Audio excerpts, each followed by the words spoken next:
Good day and welcome to another episode of Not Feeling Like Myself Sundays. My name is Diana Patton. I am your authentic power strategist, helping women use their authentic voice to gain the confidence to speak their truth and to live a life of ease, joy, and freedom.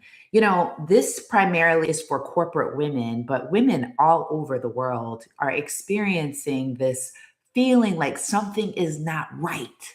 Something is happening inside of me that doesn't feel good. This not feeling like myself title isn't something that I made up. This is something that women have been researched and studied through peer review articles and the National Institute of Health, who's actually seen this phenomenon called not feeling like myself. Several women have gone through this and they have experienced something that's like, there's just a blip that happened and it happened to me. And my goal by going live every single Sunday, 9 a.m. Eastern Standard Time, is to be able to share with women that you are not alone. I am with you. I understand what's going on. I've been connecting with people who've done the research, but they need their voices amplified. You need your voice amplified. And I am not saying that this menopause is the blame for everything. But let me tell you something. If you are over 40 and over 45 and you're feeling some kind of way, then you need to dive into this conversation. So today, we're going to dive into the idea of the brain.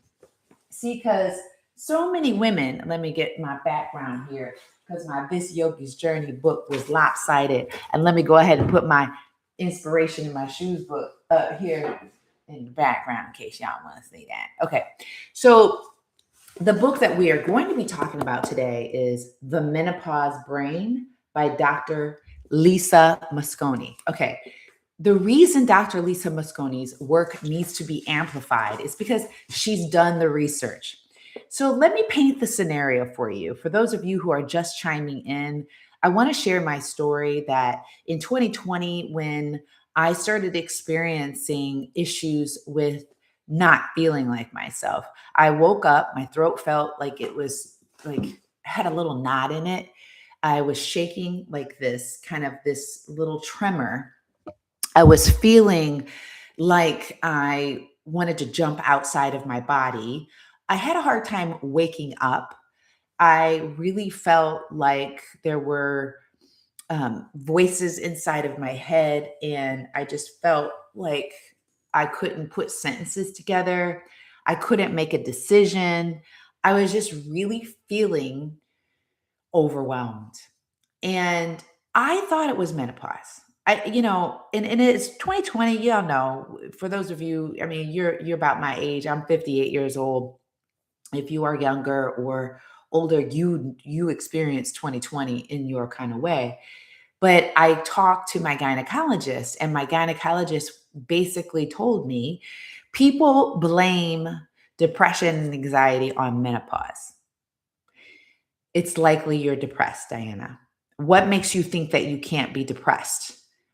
And I go, because I've been doing everything that people say that you should do to not be depressed, like working out, like walking, doing yoga, meditating, praying, all of the things. Why do I feel this way? We're going to give you some depression and anxiety, Diana. And here's the thing. See, I had somebody pipe into one of my videos last week that said people need to stop acting like it's not depression and anxiety. It likely is. And you need to understand that maybe you do have a bad marriage. Maybe you do have things going on. Maybe, yes, and yes, my sister. We all have to ask these questions of ourselves. And we often have to raise our right hand and say, I am my own full-time job, because you need to know yourself. An unexamined life is not a life worth living. This is the reason why Socrates said that. And I believe that wholeheartedly when that happened to me in 2020. So I'm coming to you feeling some kind of way and heated and coming in hot because I just know this is a topic that needs to be discussed. It needs to be shared. And so I have come to this space in my lifetime where I'm like, I am not being quiet about this. I need you to know the research, because when I stumbled, not when I found this book, when I stumbled upon this book, I cried when I heard her voice for the first time on a podcast, A Diary of the CEO by Stephen Bartlett. And thank you, Stephen, for your work, for bringing Dr. Lisa Mosconi on there, because it affirmed me. I've been feeling this way for 2020, and it's just like no one really heard me. No one was saying, oh, yeah, that's menopause. Your brain is going through a transition. No one said that. They just gave me depression and anxiety medication. And I knew that that wasn't the issue. So I want you to understand, your brain is going through a reconstruction period. It is. And it's not as though you are not cognitively inclined to be able to do your badass work. I mean, let me talk to you for a second as a woman, as a badass woman, as a woman who just realized, like, you got all the degrees, you got all the receipts, you have the success, you're operating at the top of your game. You've earned your spot as the CEO, as the vice president, as the founder of this company. You are an entrepreneur doing amazing work in this world. I am not denying that. You are rocking it. You're very successful. Your bank account proves it. Your P&L is rocking. You have shifted generational curses in the financial department. But we have one other step, because you're burnt out, you're tired, you're frustrated, you're overwhelmed. You can't understand why. You can't string sentences together all of a sudden. This is the reason why. You are not crazy. It's not in your head. It is your head. It is your brain. And so what I need you to do is to get rid of the stigmas, get rid of the stereotypes, get rid of this, I can't tell anybody, get rid of the shame, get rid of the blame, get rid of the labels, and realize that it is not something that you did that is causing this. Your body is giving you an invitation to see something different, and it's going to start with your brain. Your ovaries, your uterus has all of the chemicals and byproducts in it that communicate with your brain on a daily basis. And when those chemicals are depleted, your brain is trying to figure out how it can recalibrate. And so it's not something that you've done to yourself. You are a woman. And this is why I want to pick up in the book, The Menopause Brain, because again, I would like every single one of you to pick up this book by Dr. Lisa Mosconi. If y'all know her, please tell her I want to be her best friend. Dr. Lisa Mosconi, we need to connect. I connected with you on LinkedIn. I know you get 1,000 requests, but please answer my LinkedIn request. All right, well, here's what we're going to do. We're just going to pick up on page, yes, I've already begun circling and tagging this book. All right, here we go. Can y'all hear me? Okay, cool. All right, I got to put my glasses on. All right, here we go. Women's brains are not the same as men's brains.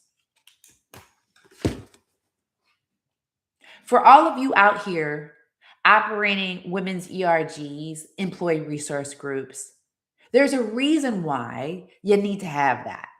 See, because we're not little men. We are not men. Our entire functionality, the way that we function, is different. It's not like, women are from Mars and men are from Venus. Like, we think we are just different. We're different because we're biologically different. It's the way in which we are designed. Okay. So can you put in the chat, women's brains are different, are not the same as men's brains. Like put that in there and then put a little high five. Yes, we're not. Okay. So, and it's not something to be like their brains are better than our brains or whatnot. We just need to know our own brain. Okay. Let me go on. They are hormonally, energetically, and chemically different. All right. They are what I keep saying harmonically because I want to put harmony in there. They are hormonally, energetically, and chemically different.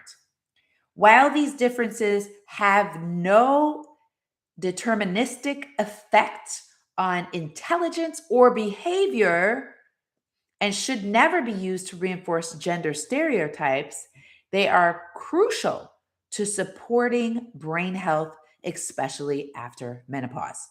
Let me repeat for the people in the back who cannot hear this, okay? You need to hear this because you need to shift outside of this shame blame thing or hiding from menopause. It's not a bad thing. Okay.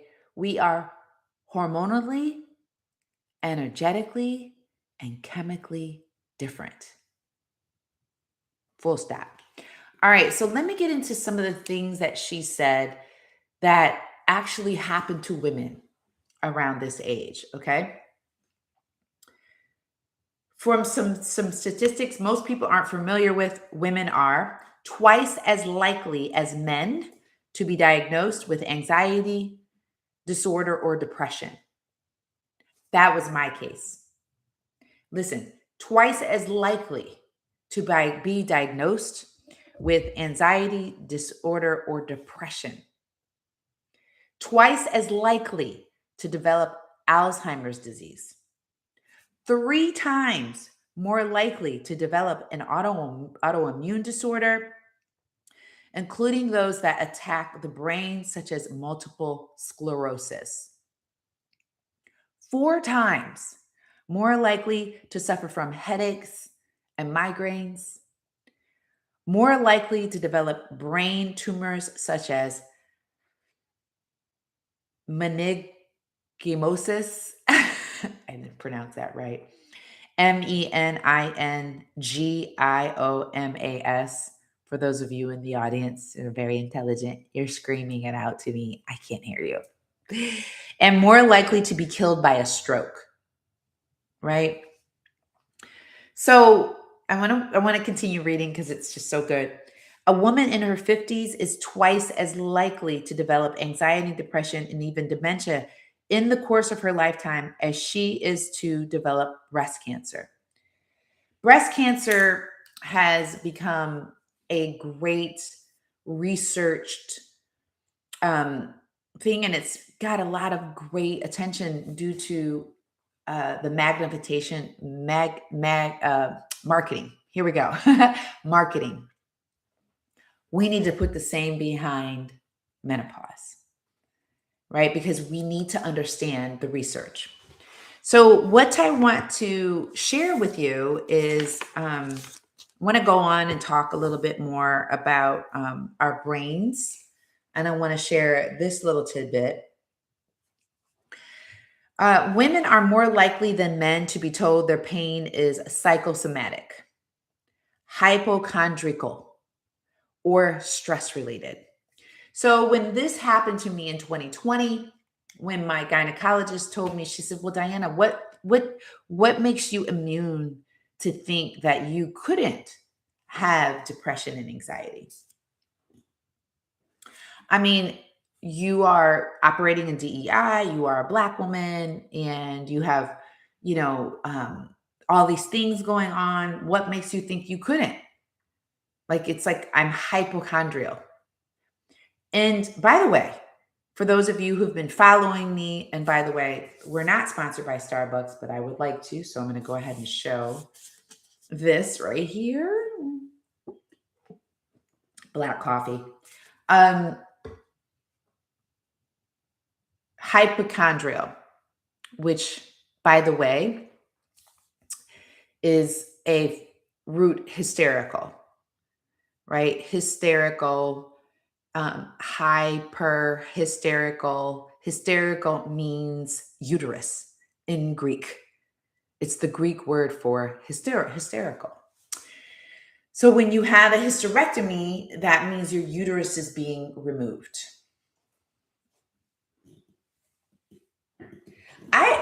I'm just blown away by this information, because these are all the things that happen to me, and this is what I was diagnosed with.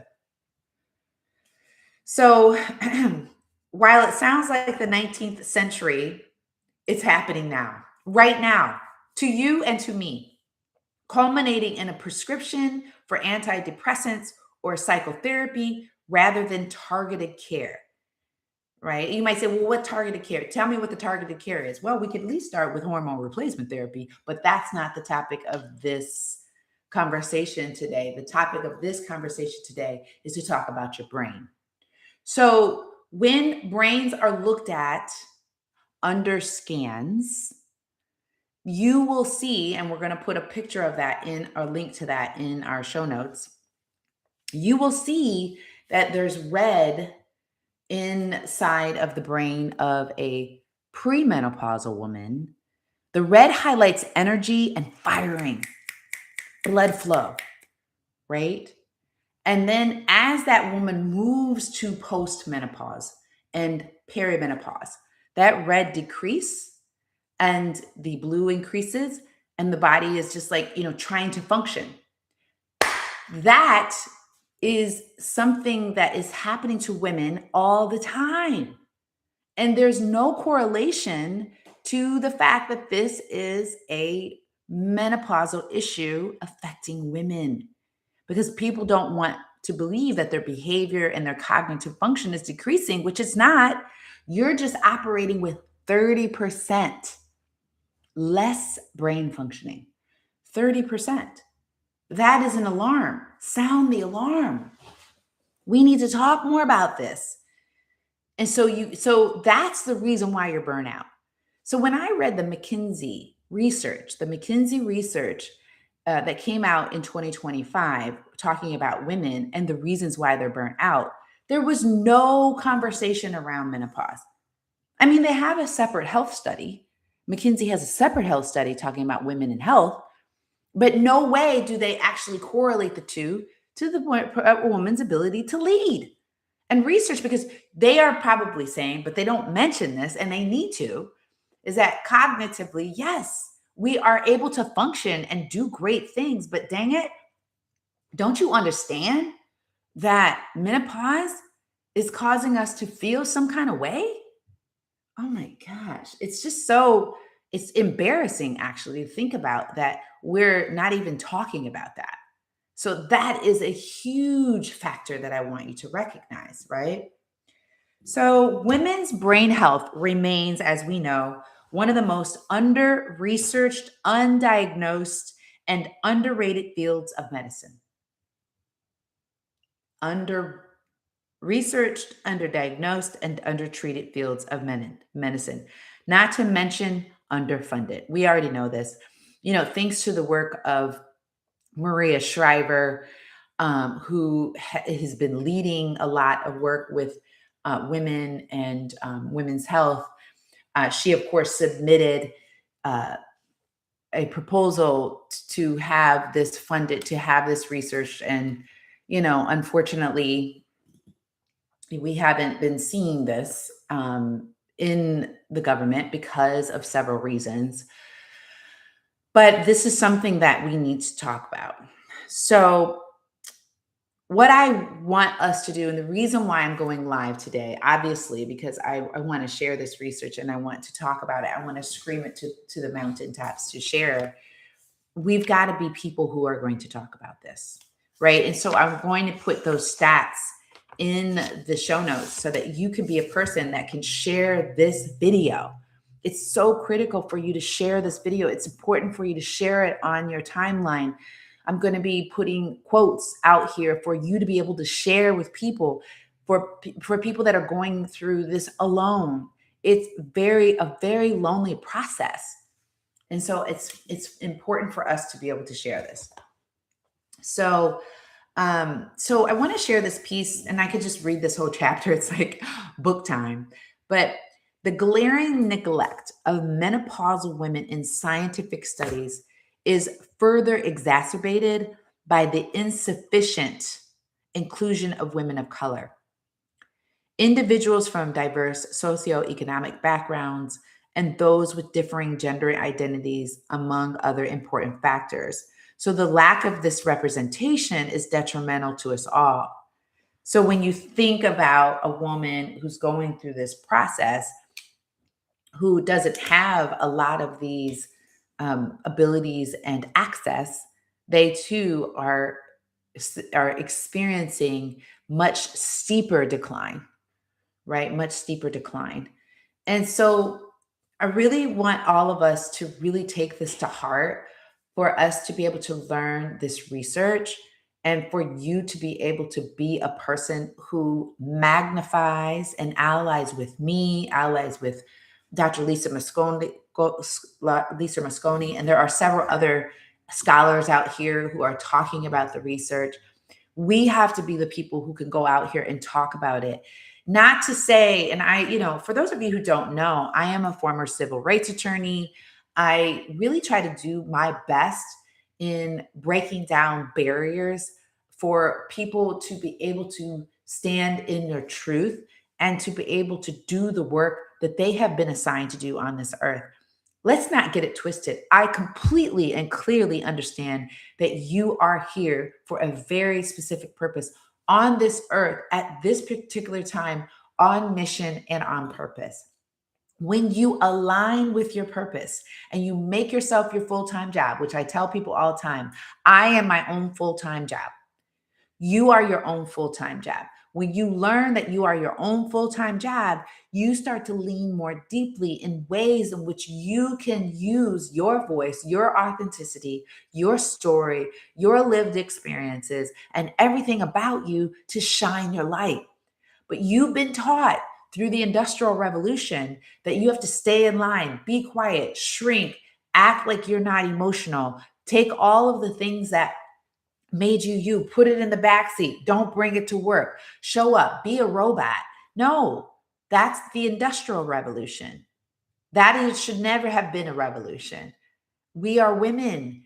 And the reason why it's really difficult to pinpoint us, because we have all of these beautiful, miraculous functionalities that make us so unique and amazing. And so this invitation that I'm giving to you, it's an invitation. It's an invitation to live your most authentic life, to do your greatest work with a sense of joy, with a sense of purpose, meaning, exploration, curiosity. And you get a choice every single day. You have agency over your body. And it's important for you to understand the functions of the brain. The goal of today's podcast, or the goal of this live, was never to sit down and just tell you that you are destined for a horrible life. The goal of today's live is to share this amazing research with you, for you to realize that you're not alone, for you to know that you have an opportunity, an invitation to do what you want to do. And as I always say, it's an invitation to step outside of the matrix. If for those of you who've never seen the movie The Matrix, it's time you watch it. It's one of the most brilliant movies ever made to talk about the opportunity that you have within you. Do you want the red pill or do you want the blue pill? The blue pill, I believe that's the right pill, is the pill for you to be able to get outside the matrix. But don't get it twisted. There are going to be some work and some research that you're going to have to do on yourself to get yourself where you need to be, and to know that there are steps that you can take. Does this sound good? So if you remember this is not your brain. This is your brain, and it's an egg, that they put into a frying pan. And then once the egg starts cooking, this is your brain on drugs, right? And the egg starts cooking. What I want you to understand is that this is your brain, and this is your brain. The egg is your brain. And when the egg is sitting there and it starts to kind of like move up, That is your brain trying to find a new neural pathway. That is your brain trying to rewire itself. That is your brain trying to learn a new way so that it can have a great 3, 4, 5, 6 decades. So I can't leave this live without giving to you a few steps that you can do right now to get your brain back to a center. And the first thing that, if I were you, I would begin to say, I would first obviously pick up the book by Dr. Lisa Mosconi, The Menopause Brain. I would listen to her podcast. I would, her lives. She's been on TEDx. She has been in several interviews and podcasts. So I would listen to those, and I will link the one that made me tune in. And you will want to begin to do your own journaling on your life, right? To start to journal about your experiences for 30 days. Journal about what's going on with you. How do you wake up? When do you have an hot flash? What's going on with you when you do have a hot flash? Is coffee causing you to spike? Are you drinking enough water? Right? All of these things will help you. It's like, because it's when you go to a physician, they're going to ask you a ton of questions, and you want to be able to have those answers. When did you stop your period? What was that like? We all need to have research on ourselves, because in order to stabilize, we have to know our current state. Also, if you have the opportunity to learn from your mother, from a sister, a sibling, to hear what they may have gone through, it could help. Sometimes it doesn't. I mean, I had a mom who had a hysterectomy, so she doesn't even remember going through this stage. She just said, I didn't have time to figure out what was going on with me. A lot of people are like, I don't have time either. Well, okay, choose your heart, right? You can just stick with that, just keep, being like unstable and ready to fight everybody. Or you can actually figure out a new way. So those are some of the steps that I would take. This is not about, I can't leave you without, of course, the breathing that I find so critical. Is so many people poo-poo this. They just act like it's just like woo-woo stuff. But you have to start to learn how to breathe well, right? And I'm an athlete. I've always been an athlete. Breath has always been what has got me back to center. And whenever you watch high caliber athletes, you always see them getting their breath back. So the breath that I want to talk about is breathing in through your nose and out through your nose, not your mouth. Breathing in through your nose and out through your nose. Breathing in through your nose for 4 counts, holding that count for 7, breathing out through your nose for 8. Okay, and I want to practice it with you. I'm going to count it in. I'll count it out loud first, and I won't breathe. Second time, I'm going to just breathe and count it in my head. All right, so breathing in for 1, 2, 3, 4 through your nose. Hold 1, 2, 3, 4, 5, 6, 7. Breathe out 1, 2, 3, 4, 5, 6, 7, 8. Okay, I'm going to do it for myself, and you can do it with me, but we have to learn how to count in our heads. Ready? And breathe in.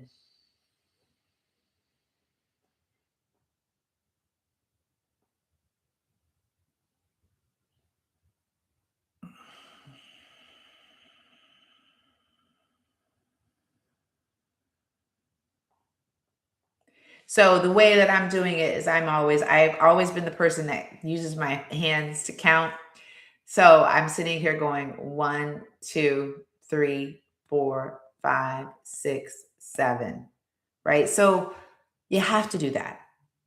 You have to do that. You have to do that throughout your day. A lot of you are holding your breath during the day, and that is causing your blood flow to decrease.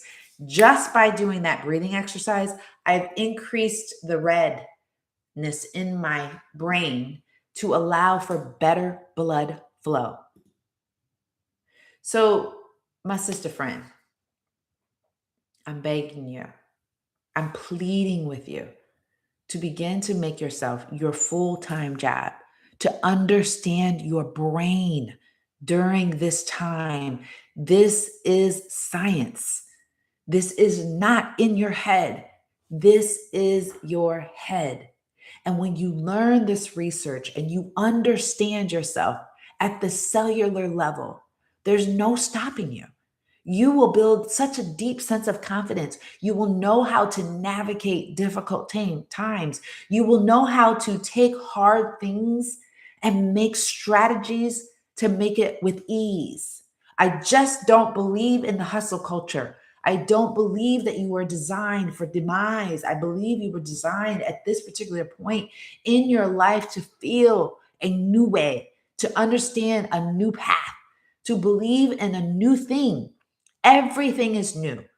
I believe in the new, good, great philosophy. What's new, what's good, and what's great. If I can't share what's new, what's good, what's great every single day of my life, I'm not living my best life. And gosh darn it, I am taking this life and I'm using it as a platform to share my greatest work because the greatest work is you. It is not your title. It is not your status and your success symbol. Because if that goes away, then where is your life? That's the kind of life I want you to have. And then build the lipstick, the outfit, and all the other stuff on top of that. But on the inside, I need that to feel a sense of joy. You picking up what I'm laying down? This is all for you, my sister. This is all for you. So I hope this was helpful to you. If it was, can you just like it, share it, give a comment? And even if you don't like it, share it, and give a comment, guess what your girl's going to keep doing? Showing up every single Sunday to give you this not feeling like myself opportunity to feel like yourself. And I promise you, I will do my research. I will make certain that I understand. I will listen to people. I will give you books. I will give you great value when you show up in this space. And I cannot leave you without giving you a tool. The last tool that I want you to do, if you're vibing with what I'm talking about, you're feeling my passion, because I am a very passionate person, then you want to take the executive biology audit. This audit is going to give you a feel good understanding. I mean, you're not feeling like myself. You will feel better when you just take this audit. It's free. It's an opportunity for you to be able to get a report, to learn about to assess yourself, because again, it starts with assessment. So I'm going to put into the notes the executive biology audit. And please, I'm going to share throughout the week. I'm going to share little quotes about our brain and information from Dr. Lisa Mosconi. And if you're the person who says, "What I want to talk to you," take the executive biology audit. I promise you that when you take that, and if you complete it, because you got to complete it, because y'all ain't completing the thing. See, you're walking away from the executive biology. You got to sit down and complete it. Give yourself 10 to 15 minutes, 10 to 15 minutes for you to complete the executive biology audit. I promise you, you will find value from it. All right, my sis, thank you so much for being live with me. If you're listening to this on the recording, give a shout out, because your girl sitting here talking to a little screen. I feel like I ain't seeing y'all. Thank you so much for being you. God bless you. Have a beautiful day. And I will see you in the next live every single Sunday, 9 a.m. Eastern Standard Time. If you here at 9:50, I ain't going to be here. Okay? So every single Sunday, 9 a.m. Eastern Standard Time, going live, not feeling like myself. Sundays, I'm checking out. All right, y'all. Have a good day. I'll see you in the next live.